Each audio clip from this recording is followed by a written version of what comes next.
Let's mic बयानबाजी। Let's mic बयानबाजी के साथ मैं महेश सिंह। आज हम बात करेंगे बिहार से लेकर अफगानिस्तान तक के नेताओं के बयानों की। सबसे पहले बात करते हैं बिहार चुनाव की। बिहार चुनाव में तेजस्वी के घोषणा पत्र की बिहार महागठबंधन के घोषणा पत्र तेजस्वी प्रणय को भाजपा सांसद रविशंकर प्रसाद ने खोखले वायदों का पुलिंदा करार दिया है। उन्होंने आरोप लगाया है कि यह घोषणा पत्र तेजस्वी यादव का निजी एजेंडा है, क्योंकि इसमें राहुल गांधी या अन्य किसी भी नेता की तस्वीर नहीं है। प्रसाद ने कहा, यह वादे ऐसे हैं जो सरकार बनाने के बाद भी पूरे नहीं होंगे, क्योंकि वे जानते हैं कि वे सत्ता में नहीं आने वाले। तेजस्वी जी का प्रण सुना, तेजस्वी जी का प्रण, तो मन में एक ही सवाल पहले आया कि ये महागठबंधन का प्रण नहीं है, ये तेजस्वी जी का प्रण है। पहले दिन जब प्रेस हुई थी, जिनको घोषणा की गई थी, तो राहुल गांधी की तस्वीर गायब थी। आज भी पूरे घोषणा पत्र में, विजन डॉक्यूमेंट में कहीं किसी की तस्वीर नहीं है। ये खोखले दावों का पुलिंदा है, जिसको बनाने वाले भी जानते हैं कि हमारी सरकार तो बनने वाली है नहीं, तो दावा करने में क्या बुराई है। जिस दावे को पूरा करना ही नहीं है, जिनकी सरकार बनने वाली ही नहीं है, तो दावा करने में क्या बुराई है। ये बिहार की जनता को एक ऐसे लोक लुभावनी तस्वीर पेश करता है जिसमें न कोई रंग है, न बदलाव का संकल्प है।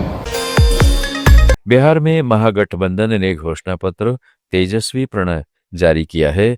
इस दौरान महागठबंधन के सभी दलों के नेता मौजूद रहे।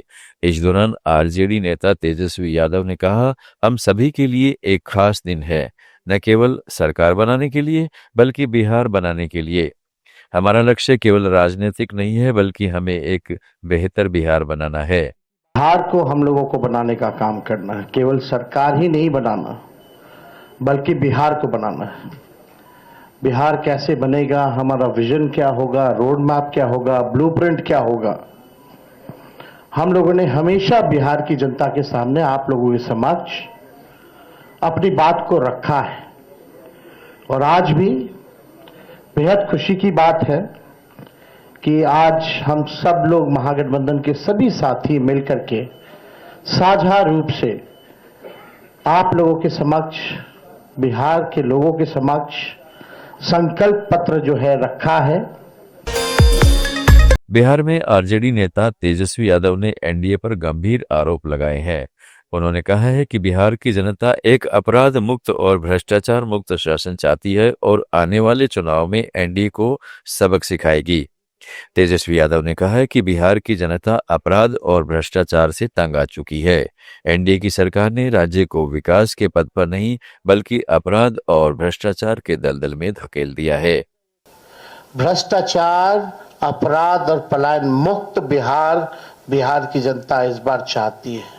ये सृजन घोटाले वाले, ये बालिका गृह कांड वाले, जो सीएजी के रिपोर्ट में 70,000 करोड़ से भी ज्यादा घोटाला का जो हुआ है, जो हिसाब किताब नहीं है, बिहार की जनता इन लोगों को सबक सिखाएगी।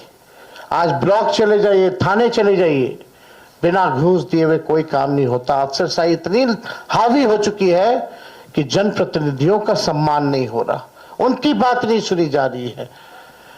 मंत्री तो मंत्री रह गया, बेचारा कुछ नहीं कर पाता अपने विभाग में, विभाग जो है सचिव चलाने का काम कर रहा है। ये अफसरशाही जो हावी हुई है, इस बार बिहार की जनता जरूर जो है बदलाव करने का काम करेगी। तेजस्वी प्रण जारी करने के दौरान वीआईपी प्रमुख मुकेश सहनी ने संकल्प लेते हुए बिहार की सेवा करने का वायदा किया है। उन्होंने कहा, एक नया बिहार बनाने के लिए संकल्प पत्र जारी किया। हमें अगले 30 से 35 सालों तक बिहार की जनता के बीच रहकर सेवा करनी है।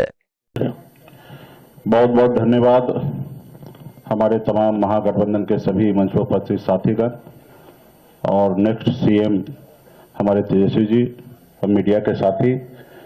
आज हम लोगों ने संकल्प पत्र 2025 हम आप लोगों के बीच में रखे हैं एक नया बिहार बनाने के लिए, क्योंकि हम लोग एक युवा हैं और बिहार में तकरीबन 30 से 35 साल हम लोगों को जनता के बीच में रहना है, सेवा करना है।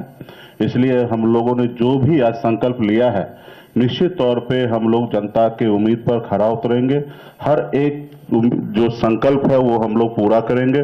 आप जान रहे हैं कि इंडिया गठबंधन मजबूती से बिहार में बदलाव की ओर चल रही है। देश हमारे राज्य के सभी नागरिक मजबूती से महागठबंधन के साथ खड़े हैं और हम लोग सरकार बनाने के लिए जा। कांग्रेस नेता पवन खेड़ा ने महागठबंधन के घोषणा पत्र को जनता की आकांक्षाओं और भरोसे का दस्तावेज बताया है। उन्होंने स्पष्ट किया है कि अगर नीयत साफ है तो सब कुछ संभव है। खेड़ा ने कहा है कि बिहार की राजधानी पटना में महिलाएं और व्यापारी खुद को सुरक्षित महसूस नहीं करते, जो राज्य की बिगड़ती स्थिति को दिखाता है। प्रॉमिस किया गया है कि बिहार को एक क्राइम फ्री स्टेट बनाएंगे, चुनाव जीतेंगे। बहुत आवश्यक है, क्योंकि बिहार की राजधानी में महिलाएं अपने आप को सुरक्षित नहीं महसूस करती, व्यापारी अपने आप को सुरक्षित नहीं महसूस करते। यहाँ से चंद कदमों दूर खेमका जी का मर्डर हुआ था, आज से 1-1.5 महीना 2 महीने पहले। तो पटना की अगर ये स्थिति है तो सोचिए कि पूरे राज्य की क्या स्थिति कर दी ये बाहर जाती हुई सरकार ने। सर, दूसरा ये भी है कि ये भी कहा गया है मैनिफेस्टो में कि सरकार बनने के 20 दिनों के अंदर एक एक्ट के जरिए ये सुनिश्चित किया जाएगा कि बिहार के जिनके घरों में सरकारी नौकरी है उनके घर में एक सरकारी, पहले भी करके दिखाया था, 5 लाख नौकरियां देके दिखाई थी। तो अगर नीयत साफ है तो सब कुछ संभव है, ये मैनिफेस्टो यही बता। कर्नाटक के उप मुख्यमंत्री डीके शिव कुमार ने बीजेपी के सांसद तेजस्वी सूर्या की मांग पर नसीहत दी है। उन्होंने कहा, केवल सलाह देना पर्याप्त नहीं है, उन्हें प्रधानमंत्री नरेंद्र मोदी के पास जाकर बेंगलुरु के लिए फंड लाना चाहिए। डीके शिव कुमार ने कहा, सरकार टनल प्रोजेक्ट की किसी भी कमी को दूर करने के लिए तैयार है और अगर जरूरी होगा तो इसे सही किया जाएगा। तेजस्वी सूर्य ಅವರು ಕೆಲವು ಸಲಹೆಗಳನ್ನೆಲ್ಲ ಕೊಟ್ಟಿದ್ದಾರೆ। ಅವರು ಏನು ಹೇಳ್ತಾ ಇದ್ದಾರೆ ಅಂದ್ರೆ, ಈ ಟನಲ್ ಅಲ್ಲಿ ಕಾರ್ ತಗೊಂಡು ಮಾತ್ರ ಉಪಯೋಗಿಸೋದಾದ್ಮೇಲೆ ಮೆಟ್ರೋನು ಬರಬೇಕು ಅಂತ ಹೇಳ್ತಾ ಇದ್ದಾರೆ। ಜಾಸ್ತಿ ಮೆಟ್ರೋನ ಆಡ್ ಮಾಡಿ ಅಂತ ಅವ್ರು ಹೇಳ್ತಾ ಇದ್ದಾರೆ। ಮೆಟ್ರೋ ಆಡ್ ಮಾಡ್ತಾ ಇದೀವಿ, ಮೆಟ್ರೋ ಆಡ್ ಮಾಡಕ್ಕೆ ನಮ್ದೇನು ತಯಾರಿಲ್ಲ। ಸೆಂಟ್ರಲ್ ಗೌರ್ಮೆಂಟ್ ಇಂದ ದುಡ್ಡು ಕೊಡಿಸಿ ಬರೀ 10% 12% ದುಡ್ಡು ಬರ್ತಾ ಇದೆ, ಅದಕ್ಕೆ ಅವ್ರು ಮಾತಾಡ್ತಾ ಇದ್ದಾರೆ। ಅವರು ಕೆಲವು ಏನೋ ಸಜೆಷನ್ ಕೊಟ್ಟಿದ್ದಾರೆ, ಅದನ್ನೆಲ್ಲ ನನ್ನ ಆಫೀಸರ್ಸ್ ಕೊಡ್ತೀನಿ, ಆಫೀಸರ್ಸ್ ಕೊಟ್ಟು ಮಾಡ್ತೀನಿ। ಇನ್ನೊಂದು ಪ್ರೈವೇಟ್ ಪ್ಲೇಯರ್ಸ್ನ ಬೆಂಗಳೂರು ನಗರದಲ್ಲಿ ಬಸ್ಗಳಿಗೆ ಕೂಡಿ ಅಲೋ ಮಾಡಿ ಸಣ್ಣ ಸಣ್ಣ ಬಸ್ಗಳು ಓಡಾಡಲಿ ಅಂತ ಹೇಳ್ತಾ ಇದ್ದಾರೆ। ಈಗ ವೆಹಿಕಲ್ಗಳೇ ಈಗ ದೊಡ್ಡದಾಗಿದೆ, ಇನ್ನು ಆ ಬಸ್ಗಳು ಅಲೋ ಮಾಡೋದು ಏನು ಅಂತೇಳಿ ಅವ್ರು ಏನೋ ಕೆಲವು ಒಂದು ಇದನ್ನ ಮಾಡ್ಕೊಂಡು ಬಂದಿದ್ರು, ಪವರ್ ಪಾಯಿಂಟ್, ಅದನ್ನೆಲ್ಲ ನಮ್ಮ ಆಫೀಸರ್ಸ್ಗೆ ನಾನು ಕಳಿಸ್ತೀನಿ। ಆಮೇಲೆ BMLT ಅದನ್ನ ಇದನ್ನ ಮಾಡಬೇಕು, ಫೀಡರ್ ಬಸ್ ನಿಮ್ಮ ಕಾಲದಲ್ಲಿ ಯಾಕಪ್ಪ ಮಾಡಿಲ್ಲ ಅಂತ ಹೇಳಿದ್ರೆ, ಇಲ್ಲ ಅದೇನು ಮಾಡೋಕ್ಕಾಗಲಿಲ್ಲ ಅಂತ ಹೇಳಿದ್ರೆ, ಎಷ್ಟು ದುಡ್ಡು ಕೊಟ್ಟು ಕಳಿಸಿದ್ದೀರ, ಡೆಲ್ಲಿಯಿಂದ ಬಂದಿದೆ ದುಡ್ಡು ಅಂತ ಹೇಳಿದೆ। ಸೊ ಅದಕ್ಕೇನೋ ನನ್ನ ಜೊತೆ ನಾನು ಹೇಳಿದೆ, ನಡಿ 4 ಜನ MP ಗಳು ಪ್ರೈಮ್ ಮಿನಿಸ್ಟರ್ ಭೇಟಿ ಮಾಡೋಣ, ನಾನು ಬರ್ತೀನಿ, ಒಂದಷ್ಟು ದುಡ್ಡು ಕೊಡಿಸಿ ಏನೇನು ಬೇಕೋ ಮಾಡೋಣ ಅಂತ ಮಾತಾಡಿದ್ದೀನಿ। ಸೊ ಅವರು ಟನಲ್, ನಾನು ಹೇಳಿದೆ ಲಾಲ್ಬಾಗ್ ನೀವು ತಿಳ್ಕೊಂಡಾಗ 6 ಎಕರೆ ಎಲ್ಲ ಮಾಡ್ತಾ ಇಲ್ಲ, ಸ್ಮಾಲ್ ಓಪನಿಂಗ್ ಪಾಯಿಂಟ್ ಎಲ್ಲಿ ಒಂದು ಮೂಲೆಯಲ್ಲಿದೆ ಅಲ್ಲೊಂದು ಪಾಯಿಂಟ್ ಓಪನ್ ಮಾಡಬೇಕು, ಎಲ್ಲರೂ ಒಂದು ಮಾಡಬೇಕಲ್ಲ, ಇಲ್ಲ ನೀವೇ ಜಾಗ ತೋರಿಸಿ ಅಂತ ಹೇಳಿದೆ। कांग्रेस की केरल प्रभारी दीपा दास मुंशी ने स्पष्ट किया है कि पार्टी के भीतर कोई गुटबाजी नहीं है। उन्होंने कहा है कि आगामी स्थानीय निकाय और विधानसभा चुनाव के दौरान LDF और बीजेपी के खिलाफ उठाए जाने वाले सभी मुद्दों पर चर्चा की गई है। I strongly say one thing, there is no fraction in Congress party in Kerala. It is a man-made and it is made by the media and the LDF people and the BJP people. I can proudly say there is no fractionism, and everyone standing here, they are all unitedly standing here for the Congress party. Yes, sir. There are many issues in Kerala, political issues against the LDF and BJP. There are many points to be noted and discussed. It was very serious meeting we have conducted. And I'm so happy to the High Command that they have taken every small issues into consideration, and we have discussed in a very long way. So I am sure that under the leadership of our Kharge ji, Rahul ji, KC ji and all the leaders here, we will bring back the glory of Congress in Kerala. And today, the meeting shows that everyone is so serious about the Kerala state. Everyone is so serious about the Congress party.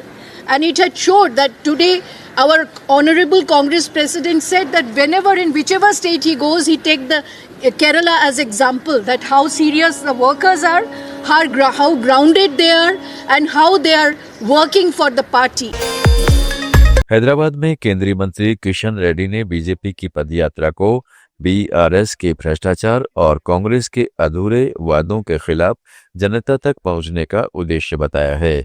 उन्होंने कहा, यह पदयात्रा विधानसभा उपचुनाव के लिए BJP के अभियान का हिस्सा भी है। हैदराबाद में जुबली हिल्स के विधानसभा चुनाव में आज भारतीय जनता पार्टी लगभग एक ही समय पर 50 लीडर्स पदयात्रा कर रहे हैं। ये 9 तारीख तक चलेगा, क्योंकि अभी 2 साल से कांग्रेस पार्टी, उससे पहले 10 साल बीआरएस पार्टी जो वादा किया है जनता के हित के लिए, विकास के लिए, कोई भी वादा पूरा नहीं किया है। और पूरा भ्रष्टाचार, जैसा बीआरएस के समय पे भ्रष्टाचार था, कांग्रेस के समय पे भ्रष्टाचार था। बीआरएस के समय पर भी एमआईएम का हाथ लेके चलते थे, मजलिस पार्टी का। अभी कांग्रेस पार्टी एमआईएम का हाथ लेकर आगे बढ़ रहे। ये लोगों को जनता का वोट नहीं चाहिए, सिर्फ मजलिस पार्टी का समर्थन, मजलिस पार्टी का वोट चाहिए इनको। मजलिस पार्टी आज कांग्रेस पार्टी का प्रत्याशी मजलिस पार्टी तय किया है।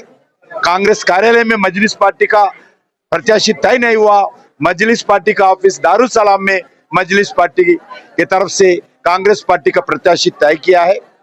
ऐसी मजलिस पार्टी से मिलकर जुबली हिल्स में, हैदराबाद में गुंडागर्दी, राउडीइज्म, भ्रष्टाचार और मजलिस पार्टी, कांग्रेस पार्टी मिलकर कर रहे। पहले यही पार्टी मजलिस पार्टी बीआरएस के साथ था, अभी कांग्रेस का। राजस्थान के मुख्यमंत्री भजनलाल शर्मा ने दावा किया है कि उनकी सरकार ने पिछले 22 महीनों में 22 जिलों के किसानों को दिन में बिजली आपूर्ति शुरू कर दी है। उन्होंने कहा कि यह कदम रबी फसलों की खेती को बढ़ावा देने के लिए उठाया गया है। सीएम ने कहा कि यह पहल प्रधानमंत्री सूर्य घर और प्रधानमंत्री कुसुम जैसी सौर ऊर्जा योजनाओं के तहत की गई है, जिसका उद्देश्य 2027 तक पूरे राज्य में दिन में बिजली आपूर्ति सुनिश्चित करना है। और आपको मैं विश्वास दिलाना चाहता हूं, पिछले 22 महीनों में राजस्थान में 22 जिलों में हम किसान को दिन में बिजली देने का काम हमने प्रारंभ कर दिया है। और 2027 तक हम किसान को दिन में बिजली देंगे, पूरी बिजली देंगे, उद्योग को पूरी बिजली देंगे, उपभोक्ता को 24 घंटे बिजली देंगे। उसके क्षेत्र में भी लगातार देश के यशस्वी प्रधानमंत्री नरेंद्र मोदी जी के नेतृत्व में लगातार काम हो रहा है। राजस्थान कांग्रेस के प्रदेश अध्यक्ष गोविंद सिंह डोटासरा ने बीजेपी सरकार पर पंचायत और निकाय चुनाव टालने के लिए एसआईआर कराने का आरोप लगाया है। उन्होंने कहा है कि यह कदम सुनियोजित साजिश का हिस्सा है ताकि चुनाव न करवाने पड़े, जनप्रतिनिधियों के अधिकार और बजट छीने जा सकें और वोट चोरी की जा सके। डोटासरा ने दावा किया कि निर्वाचन आयोग के नियमों के मुताबिक जहां चुनाव लंबित हों वहां एसआईआर की घोषणा नहीं की जा सकती।